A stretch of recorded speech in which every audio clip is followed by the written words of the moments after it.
का कहीं पियवा के बिना चलुए इंजन चापता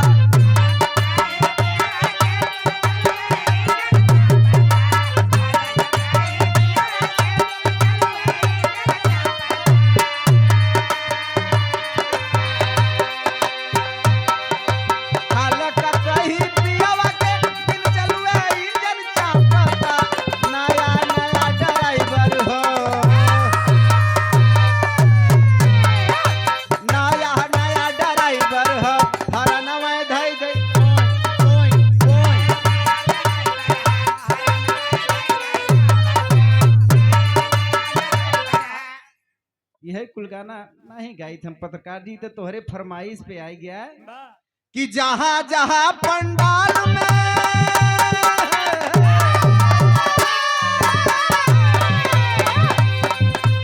जहां जहां नवरात्र में पंडाल में डीजे बजता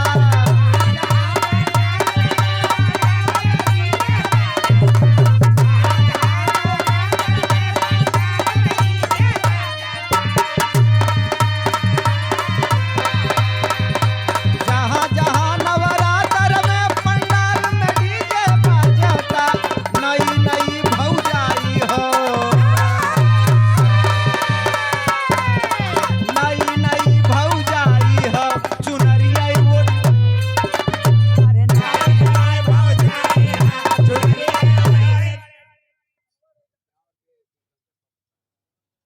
ये हमारे फरमाइश पे नई नई भौजाई हो चुनरिया ओढ़ी ओढ़ी नाचता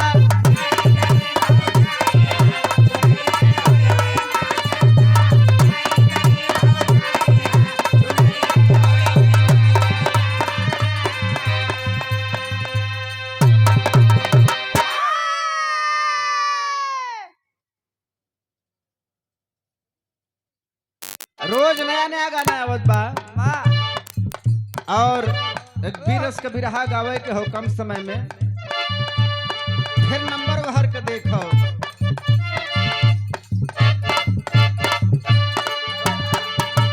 देखा एकदम नया गाना यूट्यूबर साथी बाटे पगले टमोर कमर न धरला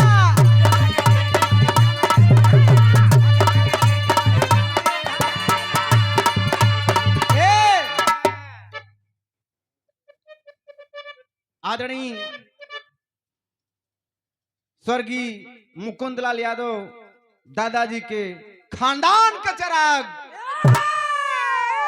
उनके नाती डॉक्टर सुभाष चंद्र यादव जो पूर्वांचल की सबसे बड़ी हॉस्पिटल नेहरू हॉस्पिटल में आप डॉक्टर हैं। आप ही नहीं, आपकी धर्म पत्नी स्वरूपा रानी जो हॉस्पिटल है उसमें बड़ी डॉक्टर हैं। तो आपकी तरफ से कई बार हजारों हजार रुपए का पुरस्कार आया है। जन्म बंधन है, मेरी जमी आसमान है, आप अपने चाहने वालों की जान है आप। और आगे बिसरिए, प्यार से बोला ना निरंकार जी। लोग भले से आपको सिर्फ इंसान समझते हो मगर गवैयन के लिए तो भगवान है आप। तई तू नहीं बोला था भाई। ये बोला था भाई 500 वाली नोट बोला था। बहुत सही, दोनों जने लपिया कॉमेडी बोला था, चलाक है दोनों जने। आप दहिनवा है वो बाबा बड़े पगले टमोरा कमर न धरला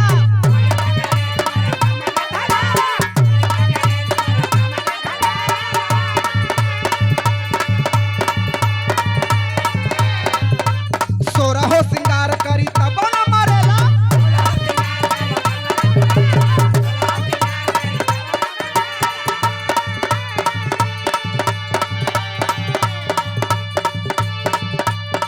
गायिका महोदय जी, आपका ध्यान किधर है? गायक आपका इधर है। एकदम मार्केट का नया गीत, बड़ी अच्छी प्रस्तुति आपने की। पाड़े पगले टमोर कमर न धरला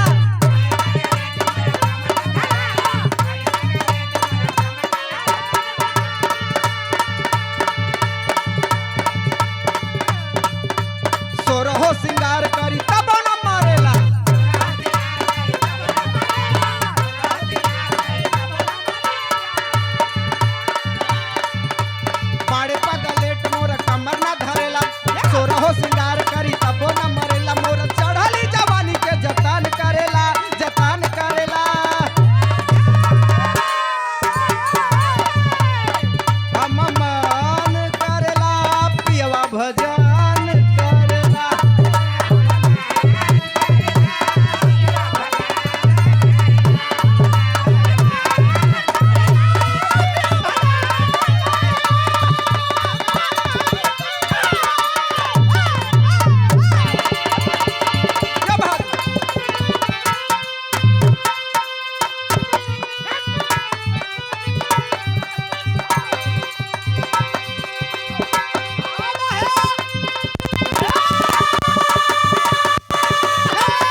बढ़िया रसीला भाई तोहार एक प्रोग्राम होएगी जान ले हाँ। सूर्यांशु भाई अब जिनके है बहुत बढ़िया कार्यक्रम। और एक बिरहा सुनिए आप लोग, बिरहा का थोड़ा सा रचिक बेस दा हमें हल्का सा।